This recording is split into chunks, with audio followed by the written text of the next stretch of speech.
So thanks everybody for joining today. This is a presentation about how to accelerate your career in tech and become an emerging leader. And I'll tell you about myself in just a moment, but I'm the founder of Leaders Emerging, which is a career coaching company for software engineers. And we just went through this exercise. And today we're going to talk about different career paths in tech. And also, what is leadership exactly in tech? What does that mean? And how do you accelerate your own growth? And let me just keep track of time. Just give me a second. So I'm going to talk to you about, sorry, where is the about me? Oh, I'm going to talk to you about career paths in tech, mostly focusing on research, software engineering, and entrepreneurship, just because those were my career paths, and I can tell you a lot more concrete stuff about it. But of course, there's many career paths in tech, and I'll talk about a few of them today. So before I get started, a little bit about about myself and my nonlinear career path. I started as a student in computer science at U of T, just like you. I did my bachelor's in computer science, and I did my master's in computer science, specifically in AI. I then did research for a couple of years, and when my project and my funding ended, I was like, this is my chance. I'm going to go to San Francisco, conquer the world. And I went to work there as a software engineer at a healthcare tech startup. I had an unusual quick growth path where in a year I became a senior engineer and tech lead of a team. A couple of years later, there was a massive layoff. Many people, entire teams got laid off. I was afraid I'm going to get kicked out of the country of the U.S. and have to go back home. But I was okay. I found a job as a senior engineer. At this next company, there were a lot more difficulties. I got bullied. I also lost 2 family members, which was actually had a big impact on my career too. And for a while, I felt like my manager just wasn't recognizing me. I was doing all this unofficial tech leading, and I was being told just stay unofficial, just stay unofficial, and I wasn't given the actual recognition. Passed over for promotions. Things happened, but eventually I became a tech lead of over 20 engineers, led a very large 3-year multi-million-dollar project. I started getting interested more in the people side and the development side. That often happens when you start sort of moving past senior roles in tech and more into management. Just as I got interested in that, I got promoted again. And then I was like, okay, what do I do now? Do I leave? Do I not? I was ready to leave that job. I left. The pandemic happened. Just as I wanted to just take a break to reevaluate, and I just decided to go into coaching, full-time career coaching, software engineers, start my own company, and really begin my entrepreneurial journey last year. And this year I was very fortunate to co-author a book and become a startup advisor. So that is where I am today, and that's a bit about me. And I really wanted to show you all the ups and downs that happen in a career path, and that it's not this one straight line. So there's so many choices in tech, and some of them are in research and some of them are in engineering. And I just said engineering, but under this, there's a lot of things, right? There's DevOps, there's front end, back end, site reliability. There's all these flavors of engineering. Then there's data science, product management, project or program management, consultancy, and sales. And there's probably things that I didn't even consider to put on here. But really, I don't know what your degrees are in, but there's a lot of opportunity in tech, and it's not just engineering or testing. So tell me a little bit about which career paths interest you the most, so that I know a little bit about you.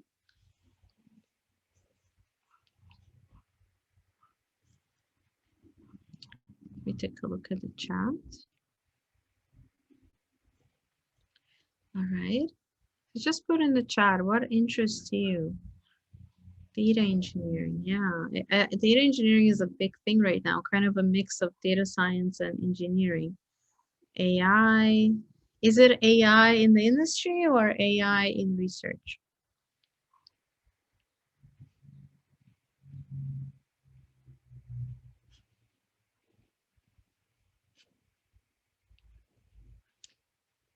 Research. Okay, great. And let me just, I want to be able to see the attendees.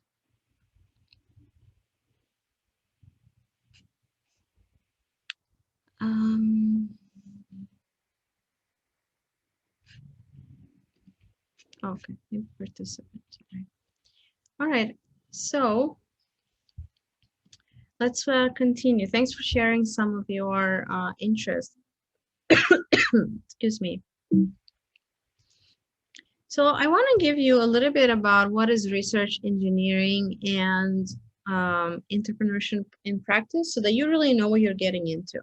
So when talking about academic research, you're always, basically you are working in a very big problem space that's not very constrained. And I can give you an example of what I did in my master's and then later in the research career. I was working on computer vision applications for older people who have Alzheimer's. So specifically, my master's thesis was about recognizing food in photos and trying to segment it, trying to understand what is this object, and from that, trying to actually get information that would be useful to nutritionists. And the motivation behind that was that we really need to help people who have Alzheimer's to measure their health somehow without a lot of invasive techniques, without having people check on them every day, right? So that would be one way to use technology. So obviously this problem space is so large. It's like food is a giant food group. Just imagine how every city and every culture has a million dishes, right? So who knows what can be on the dish? So that is an example of a very, very large problem.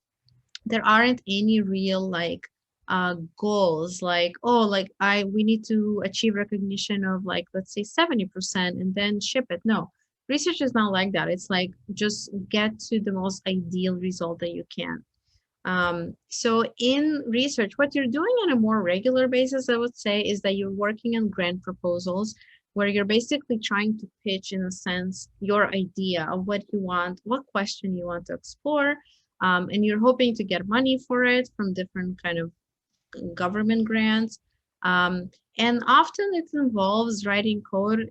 I think even if you're not doing computer science, but something related, like I had friends who did their masters in like chemistry or physics, and they still had to write simulation code. So basically, you have to come up with an algorithm. You have to come up with some solution that you then show, right? That you can like show results from something concrete. Then those results you end up putting into a paper that you submit to conferences and journals, and you publish it. And as you publish it, you start going to conferences where you're presenting your research and meeting other researchers in your area. I would say that the pros, like the good aspect of academic research of the work itself, is that it's very novel. Like a lot of times, there's not somebody who's done exactly the same flavor of question that you are doing. And in fact, that is how you choose your problem. You try not to work on a problem that everyone else is doing, but you're trying to find a new problem within a space. So it's always very original and novel, and there's a lot of discovery, and that's also like good and bad, right? It all boils down to what is it that you enjoy.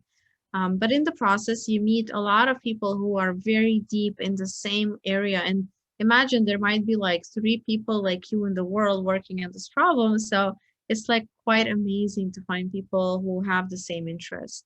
Um, I would say the pace of work is quite, I mean, I feel compared to the industry, it's quite slow because you don't really have any real deadlines or any real pressure that like somebody is waiting for you to do this. Like there isn't a customer, right?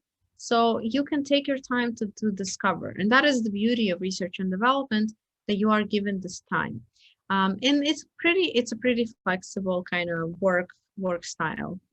Now, the cons is that after a while, it gets very isolating. Like I said, there's very few people in the world who might work on something similar or are very interested in what you're doing. And so I feel like you go, at least for me, after doing research for like 5 years, I was like, I kind of miss working on teams. I'm always alone with this problem. It gets a little bit hard to make yourself productive because of this low structure environment you're in, that there aren't very clear goals and timelines. Um, and I also found that writing papers is quite hard. It was much harder than I expected. Technical writing in general, like, you're putting your results into a paper and you really need to communicate, like, what is the value of what you did and why is this important? And I think because of the pressure to publish, if you're interested in research, you probably heard people say this paradigm in research, which is publish or perish, right? So it's like if you don't publish novel research, then like people stop paying attention to you, like your reputation as a researcher goes down significantly, and it makes it hard for you to become a professor, to get hired and all that. So I think the pressure to publish can sometimes cause people to choose problems that are not as interesting, not as novel, or to do research that's just very iterative rather than really taking a big risk or exploring a brand new problem. For software engineering, switching gears now, this is where I spent like maybe 8 years of my career working as a software engineer. And here it's almost the opposite. You're working on a very well specified and constrained problem. You're basically hired by a company who already has an idea of the product that they're going to build. And there's still a lot of room to explore, but you are given a problem. Like, let's say you work for Twitter, right? Then you're given some requirements, like, okay, there's a bunch of users, they tweet, they follow each other. Now here's a requirement we need to implement. A user logs in, and in their home feed they see tweets from the people they follow. So you're given this kind of big requirement, and you and your team as software engineers need to come up with, like, what is the architecture, what is the front end going to look like, the back end, what is the database looking like? All of these decisions are basically made by your team. So you're designing this architecture, and in the process of building the technical implementation, you're actually discovering quite a lot of interesting product scenarios that it's often the product person just cannot think about it ahead of time until you get into the nitty gritty. Um, and I think what surprised me the most is that writing and testing code was not as big of a component of what I did as an engineer as I thought. When I started working, I thought, oh, that's what I'll do 99% of the time. But in fact, there's all these other things you're doing. You're also part of planning and estimating work on a very regular daily basis. Um, you're always collaborating with a lot of other people who are building this product managers, design, UX designers, data scientists, QA, maybe even other like DevOps, SRE, all of that. And you actually have a lot of decision-making power into your team's roadmap. It's not only driven by product or business priorities. As you become a little bit more senior, it's very expected that you also mentor other people. It's actually part of your role as a senior engineer. You're also doing code reviews, documentation, you're participating in code releases, and also production on call, which is basically when the product is out, somebody needs to be on call if Facebook goes down, right? Which is what happened a couple of weeks ago. So this is all part of your regular job. What are the pros? Like, what's the good about being a software engineer? So first of all, it's a kind of work where you're like working on so many different tasks. Like I said, like I just showed you 2 slides of stuff you do on a very regular basis. So it's not like you're doing the same thing all the time. You're learning a lot. And I think the biggest thing for me, switching from an academic environment to this, is you're actually creating something real that will end up in people's hands, make a difference in their life somehow, and you're going to get feedback and iterate and change it even to the better. And that was like a really empowering thing. It's like, oh my God, I am creating something that did not exist before. So that's really cool. And like I said, you have a lot of decision-making power on the product too, which I think a lot of engineers entering engineering, like they don't think they would, but they do. The cons is it's a very cognitively heavy work, right? Like you are learning all the time. You need a diverse skill set to succeed here because it's not just about coding. A lot of the work is also about ability to estimate, the ability to collaborate and communicate clearly. So there's so many more skills here than just technical. It's also stressful because it's a very deadline driven job, which I guess is always true if you're working in the industry. You're dealing with complexity from product requirements to the technical design. So I think it's a kind of work that requires a lot of breadth and a lot of depth. Um, and I think the biggest challenge in general, I think, in working in technology is that the biggest hurdle is solving for high complexity in a group. It's a lot harder than working on your own as a researcher, let's say, because of all this negotiation, communication, dependencies that happen. Tech, unfortunately, also has a lot of personalities that are very opinionated and can be pretty challenging to work with. Let's talk a little bit about entrepreneurship. So in entrepreneurship, what you're doing is typically, it's almost similar to research in a way where things are, again, very broad and free. But in order to actually succeed and deliver a product to market, you need to find a very niche problem to solve, and you need to find a need for it in the market. So I would say there's a lot of like, at first, understanding what is it that people need and how do I market that? And what is the product that I should create? And there's a lot of you're spending a lot of time simultaneously creating a product, understanding your users, and how you market and sell it. That is what you're doing, I think, in the first few years.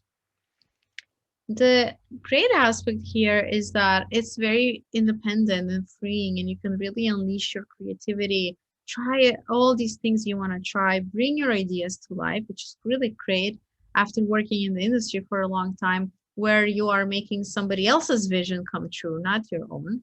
I think also for me, it really taught me how essential business skills are. And, and the hard part is that you're not just doing like the product side, you're not just doing the technical side. You have to do all these other things in parallel, like the marketing and the selling. It's definitely a challenge, but I think learning these business skills is very useful, even if you go back to working in tech, because you're going to have this like um, bigger picture view of what it takes to succeed. And the cons is like, often you start as a one-person team, it's slow moving, you have a million ideas, you cannot implement them all. That is where having a team is useful. And you always have to wear all these many hats. It can get very overwhelming and stressful. And I think the lack of external structure that you usually get at work makes it harder to be productive. Like you have to set your own deadlines and make your own planning, basically. So I want to do a little exercise on vision. And this is where, after we talked about these three potential career paths, I just want to help you with just imagining what might be in a few years. So close your eyes and just imagine you have graduated, and let's say you're already a year at some work, some job. Maybe it's research, maybe it's not. Let your mind go. Don't analyze what it's like your intuition says. Just tell me, or you don't have to tell me actually, just imagine this. Where do you see yourself physically? And this is a good place to start because you're like, am I sitting in an office? Am I sitting in a lab? Am I on a beach in Bali working like remotely? Like, where am I? What's the furniture around you? What are the colors of the walls? As you start grounding yourself, it's going to become a little bit easier to access like what might be an interesting direction for you. And then ask yourself, what kind of work am I doing in this 3 year from now, 4 year from now vision?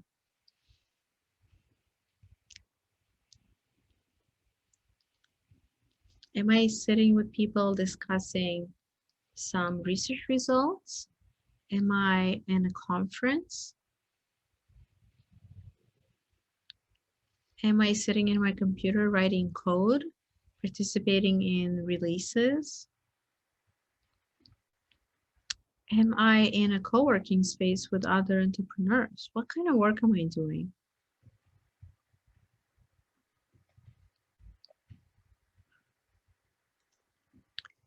And the last question is ask yourself, what is enjoyable about this for me? This is a really important question to ask yourself when you're thinking about career paths, because it's not just about what will make you money or what's a prestigious career path in other people's eyes. It's always about what is it that you love about this and why. Why is it fun for you to write code? Why is it fun for you to write papers? So really dig into this question of what is it that you love about it. And we will continue. I wanted to talk to just give you this quote: embrace that careers are not straight lines. You learn and grow and discover new paths that will excite you, and with every new experience you have. And this is something I really uncovered for myself in the last couple of years, that 10 years ago when I graduated, I had no idea that I would be where I am now. I could not even imagine leading. I could not even imagine starting my own company. But every experience gave birth in a way to new ideas and new directions that were now interesting to me. And that's what I just want you to embrace as you are about to start your careers in a few years, that there's so much openness, so much can happen. The choice you make when you graduate is not necessarily what you'll be doing 10 years down the line. And that's totally fine. So let's talk about leadership. What does it really mean? So, first of all, leadership responsibilities, and I didn't want to say specifically a tech lead or a manager or a data science director, whatever the role might be. Leadership responsibilities in general are around planning work, figuring out the correct prioritization given the team, the resources you have, and having ownership. Ownership can mean, I'm in charge of this technical project, or I'm in charge of this feature, or even something a lot larger. Like if you're managing people, then you're in charge of people, right? Orchestration, I think, is one of the most important aspects of leadership that I personally didn't know or understand about before I actually started doing it. Basically, in order for your team to successfully operate, to smoothly do their job without too much friction, with dependencies, in place when they need to be, and for them to pick up the work and do their work, orchestration is really the key skill that as a leader you're doing by making sure that there's the right planning and the right handoff between the front end to the back end engineers, to QA, to talking to other teams and making sure that their part is done before your team starts doing the work. So basically, it's a lot of orchestration. And then a lot of it is also mentoring.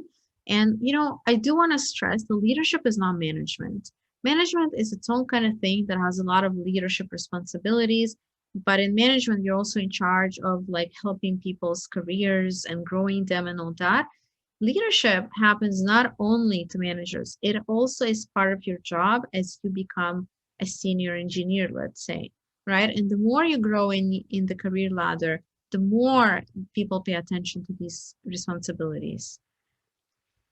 And I love this quote from, a Chinese philosopher called Lao Tzu, that when the best leader's work is done, the people say we did it ourselves.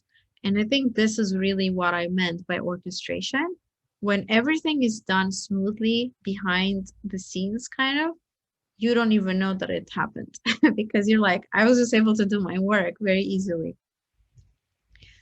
So what are some leadership roles? And I'm kind of thinking, within the software engineering world, so to speak, within tech.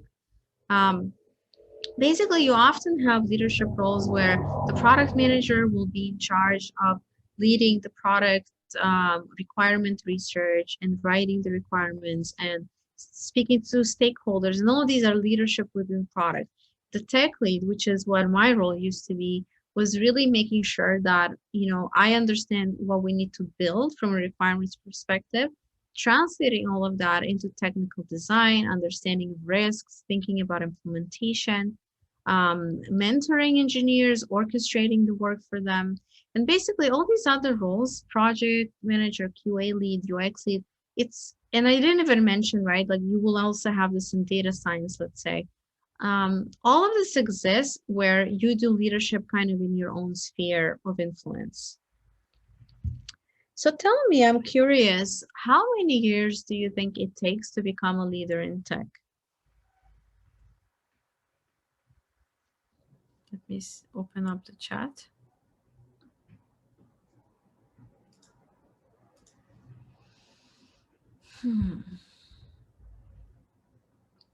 So any thoughts? How many years it might take to become a leader?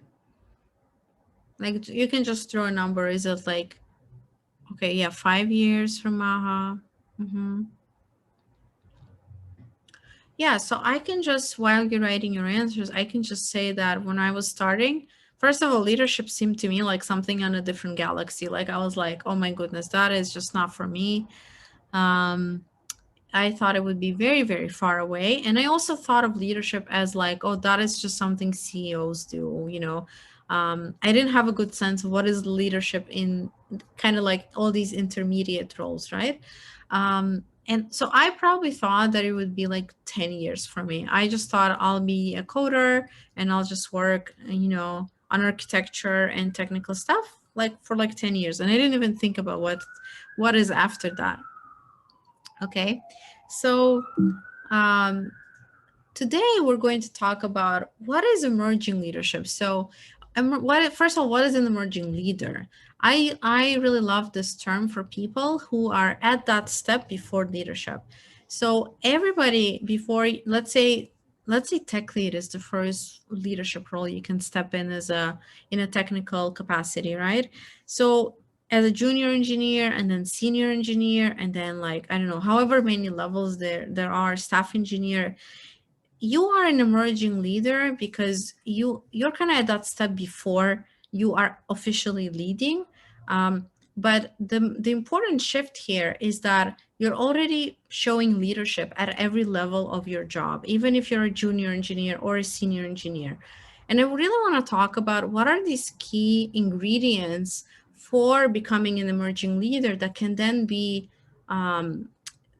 people will recognize you and say, that person should really become the leader of this team. So this is especially important for you when you're going to enter those junior roles after graduation. The focus should really be on establishing credibility of the work you do, ownership, communication, collaboration and orchestration, and the growth mindset. And I'm going to dig into each one of these, but I just wanted to note that I'm not specifically mentioning here any technical capacity, just because really think of that as like, that is like a base, like this is the basis of my job, right? If I'm an engineer, I need to like work on my engineering craft, but that on its own does not help you become a leader. And I think that is a shift that I didn't realize. I thought, okay, well, if I just like do my work, that is enough, right? And I really discovered through my career path that it's not enough. So what is credibility? Credibility in the way that it translates, and I'm going to just use software engineer from now on as an example. It's about the quality of the work you do. And when you think of quality, the biggest importance here is to shift from, okay, well, I've been given this task, I'm just going to go and write some code and that's all. Actually, the quality is in how diligent you are. How much have you understood the requirements that you're supposed to implement? How much have you understood the bigger picture of this product, of the user, whatever you need to implement, and started to identify some gaps that can help prevent mistakes down the line.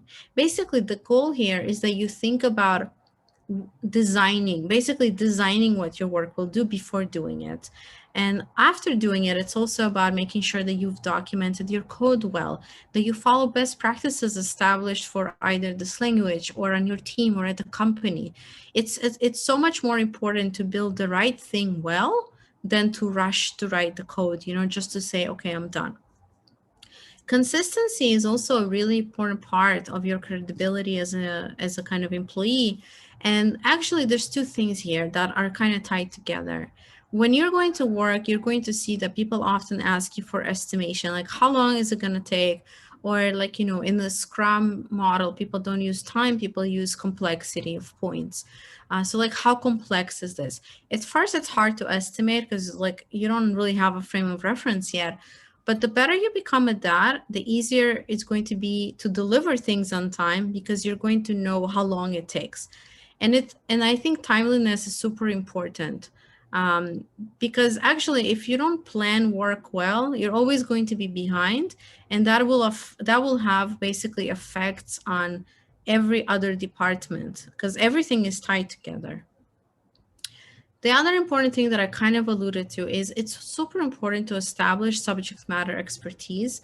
And I think, it starts from understanding the product you're working on and being interested in that and really tying that to what you're doing. The reason I say that is because I've seen so many engineers that they don't really focus on like what is it that I'm building, right? And then you end up making mistakes because you actually did not understand this fully.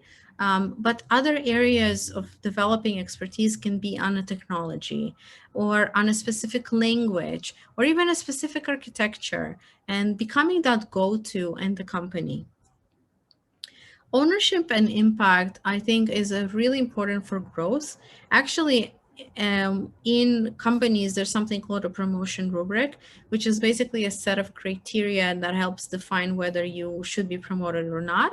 And impact is one of the most important thing that people start looking at when you are kind of a senior engineer and you want to get promoted from that, because it's basically the impact is what is the essentially scope of the work. And what we're looking for here is taking work that affects more than just your team. So you're making impact in other teams at the company.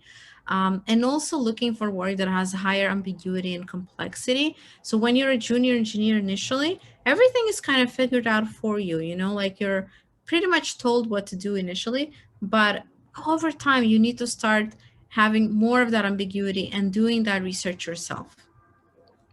Ownership is a big one, and kind of related to impact, whereas actually, as I just said, becoming a go-to for something. It can be a product area, it can be a technical area.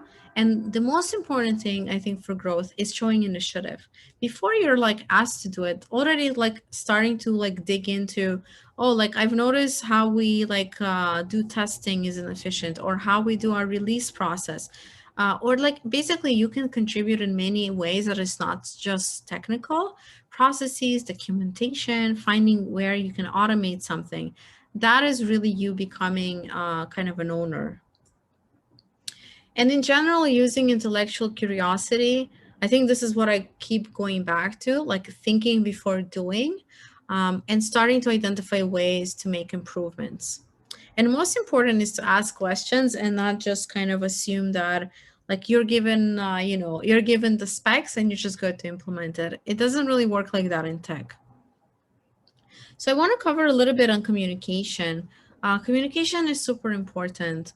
And I think it's actually one of those like, uh, I don't know. I think when you're a student, I didn't realize how important it's going to be to get my job done. But asking questions is a good way for establishing some visibility and better understanding what you're supposed to do by digging into the context of the work you're given, understanding better the problem space and asking more about it. And some examples are like, if let's say someone is presenting something to you, it's like, what are your thoughts on risks, trade-offs, alternatives? It's also how you become sort of the next level, right? Because this is the kind of stuff that you start thinking about as a senior engineer, as a tech lead. When describing your work, really important to do a good job here, because I think people really gravitate to you and start seeing you as a leader if you are good at explaining concepts. And when you're describing the work you've just done in a stand-up, let's say, you really need to not just dive into the little like details, the technical details, which is what a lot of people do, but talk about, okay, first of all, what is the end goal? Like, what is the project?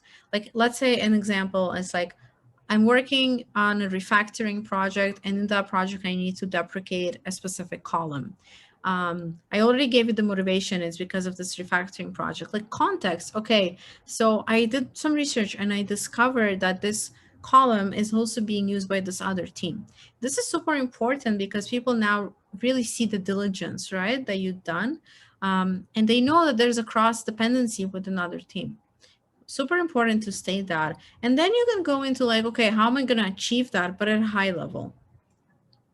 And clarity, this really, I think, what makes a person like a good candidate for leadership is where you can like understand what people don't know, right? So stating assumptions up front, talking about the scope. What is it going to impact? If I'm going to make this change, who else is it impacting? What is it touching in the code? Really identifying gaps and risks and cross-team impact. Again, this is everything leaders do, right? So the more you can infuse that into your role as a junior person, the more they'll see, oh wow, like that, like this person can really like do that analysis. And collaboration and orchestration is organizing and structuring work, helping with onboarding as a junior engineer, trying to see, you may not necessarily educate others, but even jumping in to help somebody, unblock somebody by like debugging together, it's already showing that like collaboration.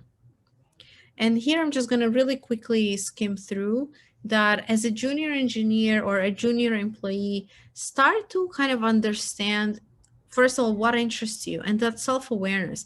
What are insecurities you have? How can you grow in that area? What is it that you need from your team or your manager or outside of that to grow? And it's really about being kind of open and curious so that you're able to grow so much quicker because you're giving people a chance to give you feedback without getting offended, without taking it personally. And the last thing I want to cover is accelerating your career and what is really most important, and then we'll be done. So visibility is really the foundation of career growth, like really, really, really. And visibility is really about you talking about your work every chance you get. So I just told you about how you can talk about communication, right? Like how you describe work you did in a stand-up, let's say, which is the daily meeting that like teams have. In managers one-on-ones, I'm going to talk about it in a second. In your like Slack channels or any other tool your team uses, in meetings. And what you really want to get into is like the goal of the work I'm doing, the motivation, the impact, and where you took initiative. This is, I think, what is understated so much. When people like often talk about their work, they just cover kind of like what I did, right? Like what is what is the code I wrote, kind of.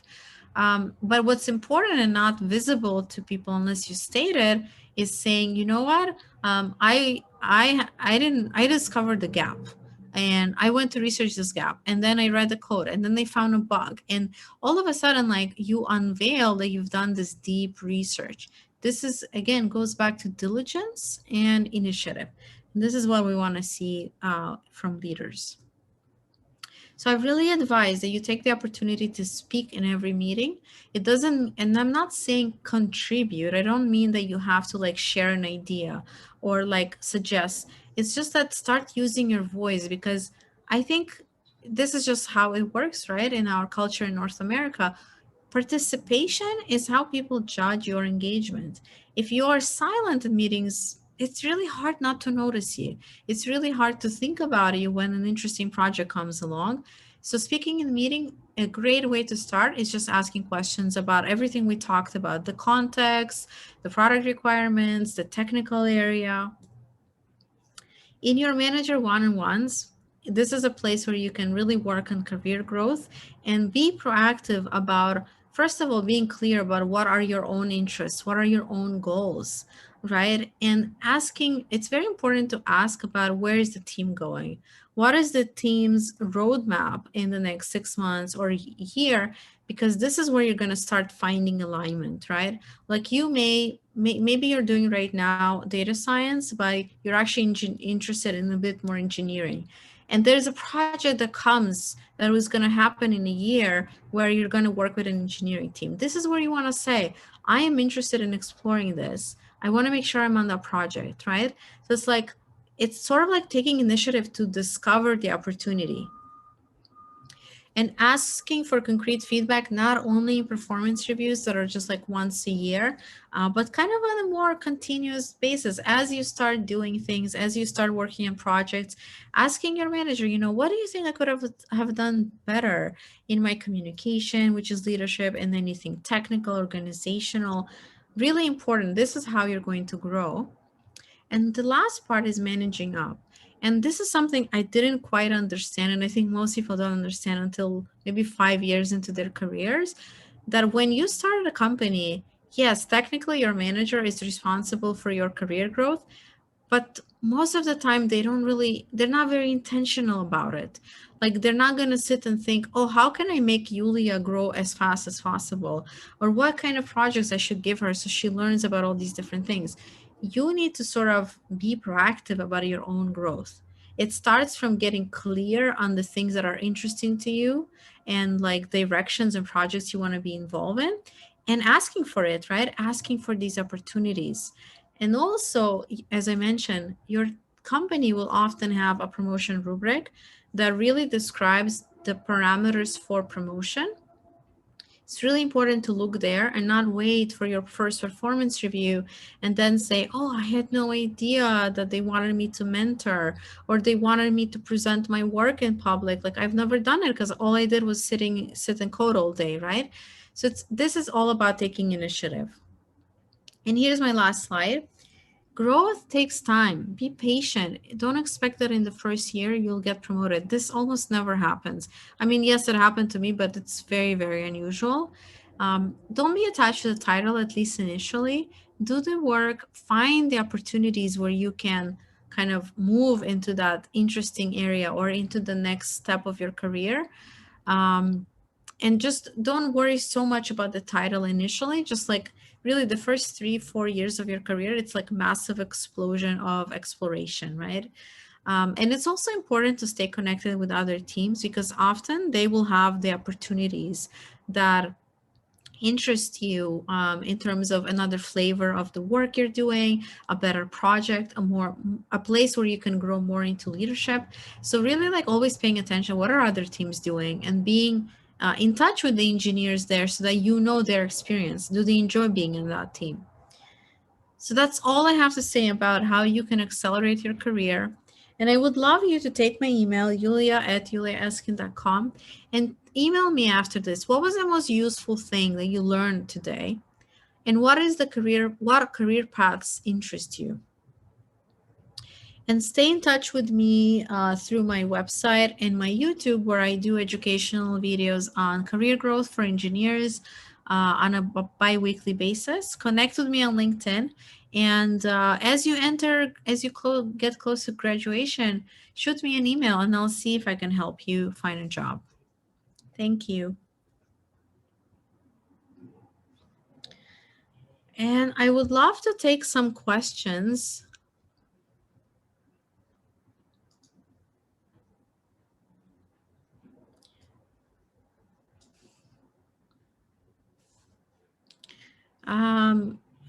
Either put it in the chat or unmute yourself and just tell me. But I know this is a big topic. Yeah, but I would really love to help you as much as I can while I'm here.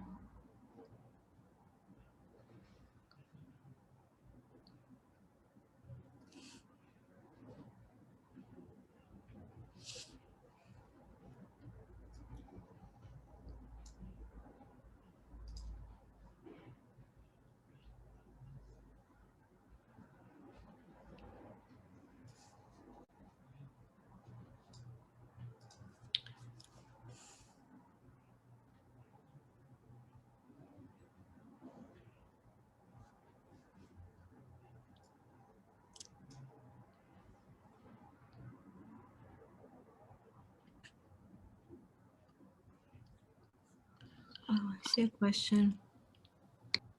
Maha asked, did your academics grades in your bachelor's had a role in where you are today? I don't really think so, to be honest. Um, you know what? I think the only way that it might influence your career is it probably helps in immigration, because I remember when I had to file my TN visa, as a Canadian going to work in the US, I had to submit this. And when I did my interview, they looked at my marks, which really surprised me. But I think they just wanted to see that, like, I am who I am. Like, I actually have, like, they were like looking if I have a course in artificial intelligence, because that was like, yeah. But I don't think it really impacts hiring decisions, to be fair. You always have to go through like a tech screen interview, and honestly, that is what matters most. How do you get unstuck when you want to do something new, but you have to make your own way? I mean, this really boils down to, um, I think, to thinking about what is the impact you want to make. And, as a coach, I will learn that that is an important question to ask yourself, because it's so easy in the ups and downs in the daily life to just get not to get distracted from your overall goal, right? And as you're making decisions, especially because I've made several transitions, I was an academic researcher, and then I just felt like the impact I want to make is not just by writing papers, and not that there's anything wrong with that, but I was craving building a real life product. And switching from that to software engineering when I was already like 26, I think, I was like, oh my God, I'm so behind everybody else. But you know what? It doesn't matter. Like, focus on yourself and really ask yourself, what is my motivation? What is, at the end of the day, if I don't do this now, will I regret it that I didn't try? I always think that if I don't try, I'm going to regret it. That is sort of my motto in life. Um, yeah, but I think it just, there's no other way than really feeling like this is more important to me than the fear, or than the thing that makes me stop, right? I hope that that's helpful. And you can even get more concrete, like, impact is a big word, but like, what is it that you value, that you want to have? Um, and like, I value freedom, I value connection with people, I value being involved in like new income in like startups. I love startups, I love the vibe, so it's like thinking about all these things very concretely. I'm like, okay, how can I like make this real?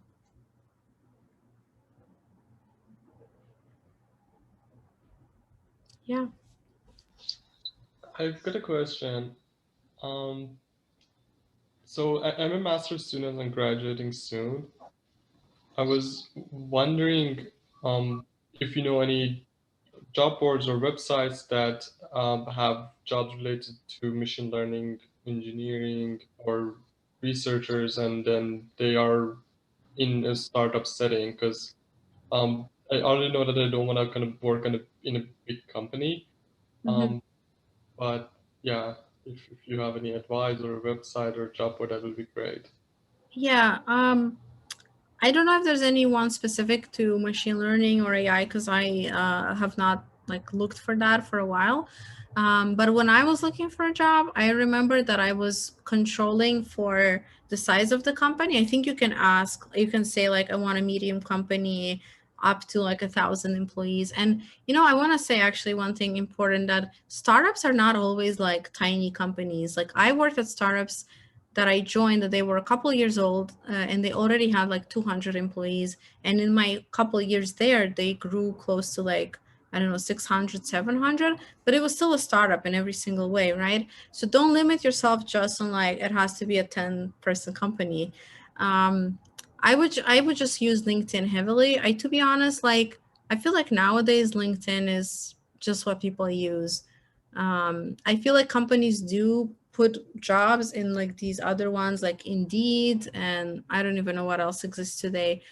But I feel like LinkedIn, and being active on LinkedIn, I think bumps you up in search results when recruiters look for you.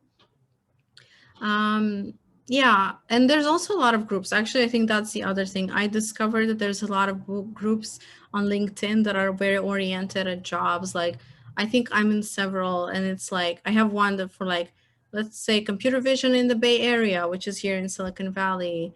um or job related, like software engineering positions. So joining groups is also a good way, both on Facebook and LinkedIn, to find like people just say, hey, I'm hiring, you know. Got it. Thanks.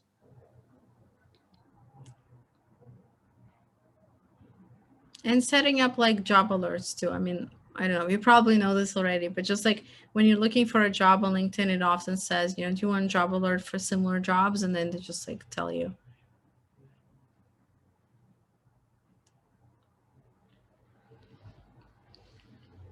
Yeah. I think we can stay like another minute on the line. So if anybody wants to ask, go ahead now.